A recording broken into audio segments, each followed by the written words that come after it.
Labdien! Labdien! Ar ko es runāju? Kam jūs mēģinājāt piezvanīt? Jā, es Mārcim gribēju pašam piezvanīt. Ir kaut kāda iespēja? Jā, šis ir draudzes kontakta tālrunītis. Kādā jūs jautājumā? Es zvanu no Vienotības partijas. Es esmu valda pressekretārs un es vēlējos vienkārši uzzināt pāris jautājumus, vai mēs varam norganizēt vienu pasākumu. Draudzē mūsu tā kā doma? Es vēlētos uzaicināt Mārci uz vienu pasākumu. Varbūt jūs varat arī kādu informāciju e-pastiņā nosūtīt? Mums patreiz nav tāda, lai tur daudz nekas būtībā nav. Es gribētu runāt tieši personīgi ar viņu, uzzināt, ko viņš saka, jo laika nav daudz būtībā. Un kad tas pasākums būtu? Pēc nedēļas, nākošajā svētdienā. Un kāds mērķis, kāda doma? Mēs vēlējāmies uzaicināt, varbūt Mārcis varētu ierasties, tā kā mēs no Vienotības partijas taisītu kādā pasākumu palīdzēt cilvēkiem ar vēzi Stradiņas slimnīcā, un mēs gribētu uzaicināt viņu, varbūt viņš var kādam palīdzēt. Tā kā kādu runu teikt vai aizlūkšanu? Kādu izdziedēt. Tādā veidā, tad lūgu aizlūgt par cilvēkiem, ja? Viņš ir parādījis kā ļoti potenciāls dziednieks. Mēs vienkārši vēlējāmies, varbūt tur ir daudz cilvēku, kas tic un kas ir veltījuši savu dzīvi tam, un mēs vienkārši domājam, varbūt kādam vēža slimniekam viņš var palīdzēt vai kā. Dievs jau ir tas, kurš dziedina. Mēs lūdzam par cilvēkiem Dievu, un Dievs dziedina. Mēs jau paši nedziedinām. It kā Mārcis jau savos pasākumos caur sevi taču it kā dziedina tur cilvēkus. Taču daudzi apgalvo, ka Mārcis viņus izdziedēs, un tā es vienkārši domāju, varbūt viņš būtu spējīgs arī, Es jau saku vēlreiz, Dievs ir tas, kurš dziedina.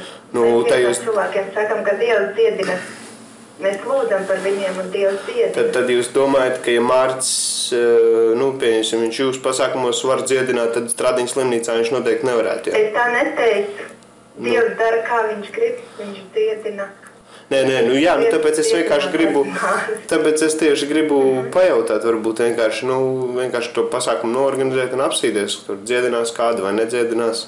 Jā, bet vajadzētu arī vairāk kaut kādu informāciju, kas par pasākumu, kādos ietveros, kāds mērķis. Tas būs labdarības pasākums no Vienotības partijas puses. Mēs dāvināsim dāvanas cilvēkiem un runāsim ar viņiem. Un tāpēc es vienkārši gribēju pieaicināt arī Mārci. Viņš arī gūtu savai draudzēji jaunus sekotājus viennozīmīgi, es domāju. Un palīdzētu vienkārši cilvēkiem, kuriem... Jūs vēlaties atnākt svētdien pēc tīmkalpojuma parunāties ar mācītāju? Valdis izteica tādu vēlēšanos. Jums var iedot viņu numuru, jūs varētu uzzvanīt. Ja jūs organizējat, tad jums jau pašiem jāsaprot. Es esmu valda pressekretārs, vienkārši daru to, ko man liek. Es pats arī aiziešu, ja valdes ies, vienkārši man ir, es esmu viņa labā roka. Es varu, protams, to informāciju tagad nodot. Ir kaut kāds numurs, kur varētu viņam piezvanīt? Šis ir kontakta tālrunītis, es varu nodot informāciju, bet varbūt jāsaprot mērķis. Tad es saprotu no partijas Vienotība, ja? Jā. Un kaut kādu informāciju uz e-pastu, kā varbūt jūs varat nosūtīt? Mēs varam pamēģināt. Kāds ir e-pasts? Jūs šo numuriņu dabūjāt mājaslapā? Tad uz to pašu, jā? Uz to... Tur arī e-pastiņš draudzes, jā. Bet jūs Mārča numuru nevarat iedot? Tā kā būtu jārunā tad ar manīm. Būtu labi, ja jūs aizsūtāt. Es jau runāju ar jums. Mēs arī zināt vairāk. Es jau runāju ar jums. Būtu labi, ka jūs tad vai satikties vai kaut kā tā, jo vai jāsaprot, kas tas īsti pasākuma ir. Es taču jums tikko izstāstīju. Es jau arī jums saku, ka Dievs ir tas, kurš dziedina. Tāpēc es vienkārši gribu... Es jau nesaku, kad cilvēks. Es vienkārši ticu, kad vienkārši man tā liktos tas tā baigi netaisnīgi no Dieva puses, ja jau viņš draudzē esošos dziedina un pārējos nē. Lai gan arī cilvēki tomēr tic Dievam. Es domāju, ka Dievs jau dziedina cilvēkus visur, arī citās vietās, un Dievs jau dziedina arī cilvēks, kad viņi paši palūdz Dievu. Ir jau daudz Dieva brīnumu. Jā, bet, piemēram, Mārcim es skatījos jūsu draudzes tajos video, viņam ļoti labi sanāk un vienkārši, es nezinu, kaut kā fokusētāk, viņš dabū to dievu enerģiju cauri vai kaut kā tā. Es vienkārši iedomājos, ka varbūt, Stradiņas slimnīcā cilvēkiem tiešām, kur ir nomocījušies un doktori nevar palīdzēt, varbūt tad Mārcim izdosies to enerģiju safokusēt tā, kad Dievs tomēr palīdzēs, jo tur vienkārši ir Valdim radinieki, un viņš grib tā kā palīdzēt. Valdim Dombrovskim, ja? Jā. Es pareizi sapratu. Kāds mēs varētu vienoties? Jūs man atzvanīsiet, vai es jums atzvanīšu? Jūs varat atzvanīt. Vai jūs tad to informāciju uz e-pasta varat nosūtīt? Es nosūtīšu, bet ja es nenosūtu, jo vienkārši ļoti daudz ir man dienā, kas jādara. Valdes te pēdējās dienas ar to Ukrainas visu jautājumu, un to ir diezgan uz visām pusēm sarauts. Jūs varat atzvanīt, bet vai ne es atzvanīšu, vai jūs atzvanat, kā sanāks. Vienkārši man te ar laiku ir šodien jau viennozīmīgi ļoti traki, es nezinu, kā rītā būs. Un kas tā būtu pa dienu, ja jūs sakat pēc nedēļas? Svētdienā. Tas jau tūlītās. Nākošajā svētdienā, nevis šitajā, kas būs, bet nākošajā. Jā. Un uz cikiem jūs plānojat?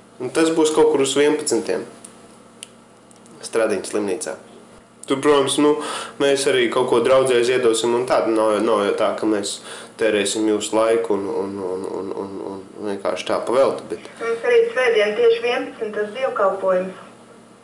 Laiks arī tāds ir. Labi, to laiku mēs vēl varētu, pagaidīt un uzsākt. 11. pats tas pasākums sākās. Mārcis jau varētu ierasties kaut to, es nezinu, ja viņš tur var uz 12 vai 1. Vienkārši mēs gribētu, lai viņš var, varbūt pacensties palīdzēt cilvēkiem. Tā doma tāda, lai viņš lūgtu par cilvēkiem, ja? Jā, lai viņš... Par dziedināšanu tieši. Jā. Jā, es vēlreiz saku, ka viņš nav nekāds dziednieks, tas ir Dievs, kas dziedina. Mēs jau nevienu nedziedinām. Pieņemsim tajos video, cilvēki saka, ka tur izdziedināts viens un otrs, ka tur pilnīgi citiem. Es nezinu, vai viņiem tur tie demoni nāk ārā vai kas, ka viņi tur krīt zemē un tā tālāk. Tās izpausmes jau dažādas, un kā kurā reizē, citreiz varbūt demoni iet ārā, citreiz Dievs ieskrās un dziedina tādā veidā. Redz, es jau arī tieši to arī ceru, ka ja viņš pieskārsies tur kādam un dziedinās, varbūt kādam tieši to Mārču pieskārienu vajag, lai viņu izdziedinātu. Es nezinu, skatieties, varbūt tad nosūtiet to e-pastiņu, tad Mārcis iedosīt to informāciju. To visu laiku, kad, kur, kas tas plānojums kāds vai mērķis, ko tieši no viņa jūs tā kā gribat. Jā. Varam tad arī tā darīt, un tad jau atbildēs to e-pastiņu. Labi, jā, paldies. Tā arī varam darīt, kā jums ērtāk. Jā, labi, paldies. Es ļoti ceru, ka jūs būsiet pretīm nākoši un ka mēs varam kaut ko sadomāt. Tad gaidam jūs e-pastiņu, varbūt pie tā paliekam, jā? Jā, paldies. Jā, labi, paldies. Lai Dievs jūs sveitī. Visu labi. Jums arī sveitības, visu labi.